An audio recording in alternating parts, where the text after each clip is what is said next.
see like a battery. I'm staying charged on my feet, I'm like a factory. Dropping lines like an assembly. I'm staying on point, it's my strategy. How you doing, guys? Welcome to ZukaTube. And this week we're going to be reviewing a movie called Terror on the Prairie. Now, this just came out June 14th, 2022. You can only find this right now on the Daily Wire. They have just been releasing movies as of the past year or so. I reviewed the 3 other films. I reviewed Run, Hide, Fight. I reviewed the Hyperions. I reviewed Shut In. And I thoroughly enjoyed everything that they had done so far. Now, this movie is the welcoming back of Gina Carano since the canceling from Disney and The Mandalorian, and I couldn't wait to see this movie. Now, the description they have for this movie, they don't have much available online, but it says, a frontier woman fights for her life against a ruthless gang of outlaws on the plains of Montana. Now, this takes place after the Civil War, right? I'm going to play the trailer, and then I'm going to go through, play a couple clips, talk about the movie a little bit, give you my review, and then we'll go into a little bit of spoilers at the end. Now, let's just get into this trailer here.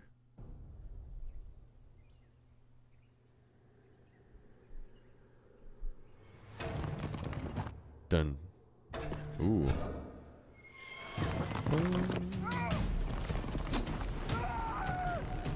Oh, man. You know who I am.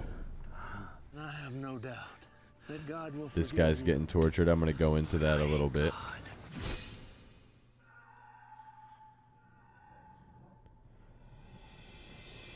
Gina Carano. Are we gonna make it out here?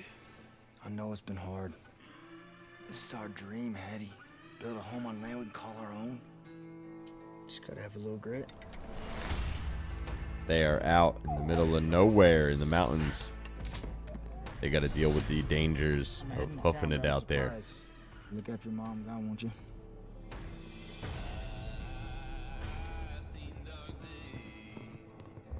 Mighty fine Seen morning, dark you man. days. And to you. Now, obviously, he leaves town, and then Is your husband at home? dun dun. Get behind the stove with your sister. Is your husband at Came home? looking for your pa. That's why they're out there taking their time. Just take where you want to go. But what we want is you. Your father's walking into a trap. It's our turn to protect him. She is a sensible woman. Mrs. McAllister ain't cut out for this. Deep down. Bum bum. They got to tough woman's survive. territory. Those killers outside. Out in the middle of nowhere where they cannot hear you scream. Kill them all. Come on.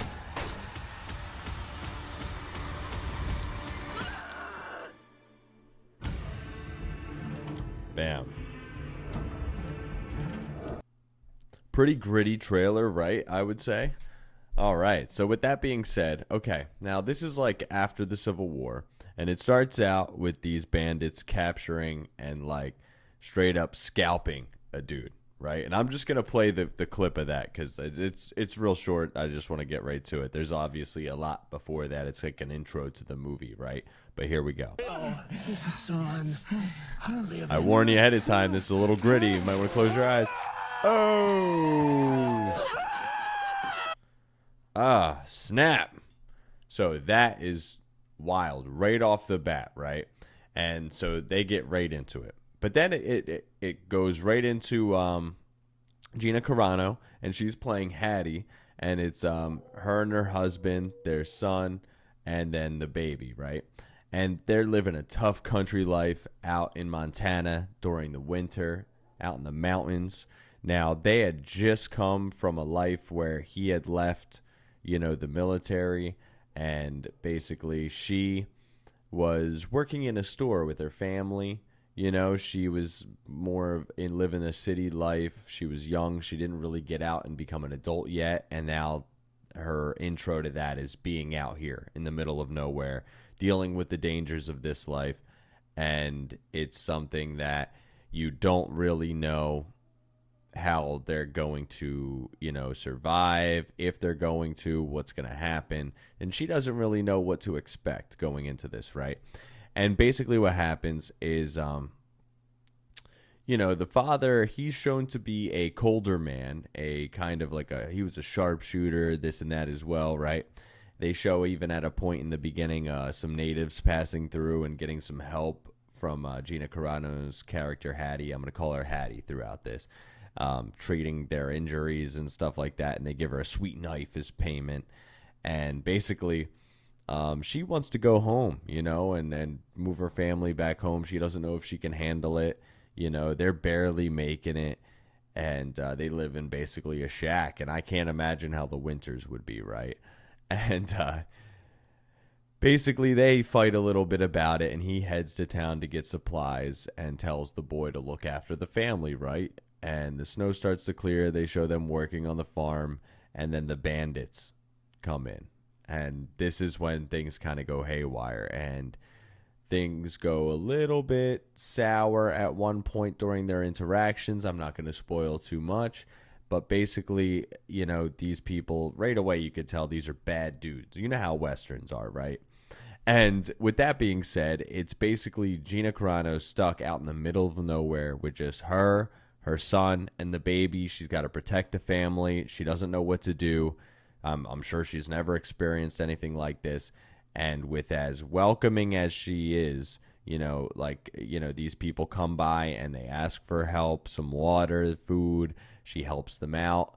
But with that being such a weakness, with her to let them in and go for it, it's also like an opportunity right away for her to maybe see opportunity to evade a potential fight or an attack or something like that. You never know how things would have went if she didn't welcome these people or not, right?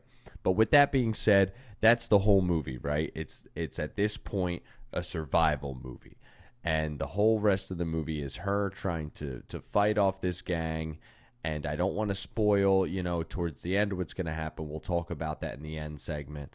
But there's a lot of pros and cons to this movie that I want to get into, obviously. Overall, for my pros and cons, there's great shots. Yeah, the atmosphere is great. The scenery is great. Everything looks fantastic. A lot of the gore and stuff like that is really well done. I did enjoy, obviously, Gina Carano's character, Nick Cersei's character. There's a lot of cons to this movie. One thing I didn't enjoy is there's no audio. There's obviously audio, there's things happening, but man, it makes it a real struggle at times because some things I feel like are a little drawn out. I feel like the movie could have been chopped up quite a bit and shortened a bit. There's a real problem with guns being fired constantly and people aren't getting killed. And then at points, within maybe 10 feet away and people aren't getting killed. And that really bugs the hell out of you. Oh my goodness. And I do have a lot of notes throughout this. I really went into this and I wanted to do an extensive breakdown, but I just overall, I would say was not too happy with this film. And that's crazy, right? Because if you check the reviews I did for the rest of the Daily Wire films, I thoroughly enjoyed them. Man, I love everything they have on their site pretty much. I like the documentaries, the podcasts, all of that. But this film I did not enjoy. Now, with that being said, I do see a lot of potential that they're taking risks and doing things that you don't normally see. You would never really see a movie that's an hour and 40 minutes like this normally, that's this gritty of a Western with no music. And it really you have to let this whole story play out, right? Now, with that being said, my review, I'm going to give this a 5 out of 10. Because those cons for me were a real problem. I really needed that audio. Because when you watch the trailer and you get that music and that suspenseful kind of stuff in there, it sounds great. And it made you kind of really hyped for the movie. But then when that stuff plays out, especially with close range stuff happening and people not getting killed and you're getting frustrated, you could have at least used some kind of suspense or some kind of something that made it seem like somebody just made it out of a situation, some noise, right? And I'm going to show you a little clip of them doing one of these situations where they're close range, people could have been shot at really close range, and she didn't choose to make the shot, and it makes you so frustrated. No. For thou art with me. Like she's killing a guy. It's over for this guy. And this isn't, I'm not giving you really any spoiler on who that guy is. It's nothing important. And like nothing. They're right out the window. This is literally 15 feet away. Like, are you kidding? It makes you so frustrated, and there's no noise to it and everything like that. Like, let me show you this one.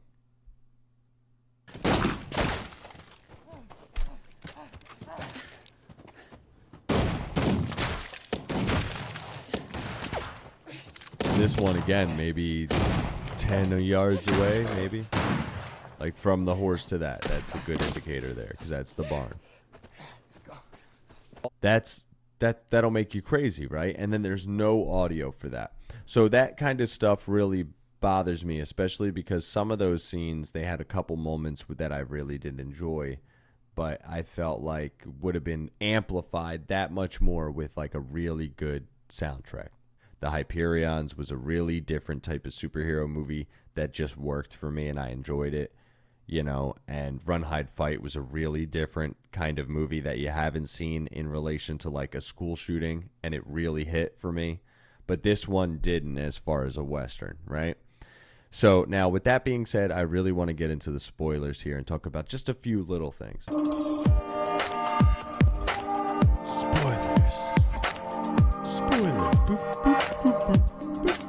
Spoilers. Yeah, so, all right. Now, at the end of this movie, right, it makes me crazy. Like, out of nowhere, her husband leaps down from the hill and they get in a standoff. Why? Why does that happen? How does he find them? Are you kidding me? Like, he surrenders and they kick the shit out of him, obviously. Like, that made me nuts. And then at the end, right, they get into another like close range shootout that I show you, and like she like frees her husband, and they kill the captain at a point, and somehow finally make a long distance shot. Out of all this time, they can't even make close range shots. Are you kidding me? Man. But then at the end, you know, they show the family like rebuilding with the help from some of the people in town, since the gang was wanted with a reward and everything. So I guess that kind of is like a reward for them, for the family, gives them hope to restart. And it looks like they're going to keep, you know, their restart out there, and they're not going to move back to the city. There was a great moment though when the guy tries to fake a negotiation and mentions the father's name, and she blasts him right away, close range. Again, that's a 5 out of 10 for Terror on the Prairie. I'm looking forward to go into some of the other movies they do in the future, but this one was a miss for me. Obviously, it was awesome to see Gina Carano back, and she did a great job. I really enjoyed Nick Searcy as well, but man, this was not a Western that's on my rewatch list, that's for sure. Zookatube out. Dropping lines like an assembly. I'm staying on point, it's my strategy. Feel like they tracking me. Yo, let me get on one. Nah, go get your tracks up. Homie, can I steal some? Homie, you can't stack up. My brother, can you shout me? You're barking up the wrong tree. My dog, why do you doubt me? Cause you can't do shit without me. Real like the radio and never play it, but that's cool. The enemy's supposed to hate it.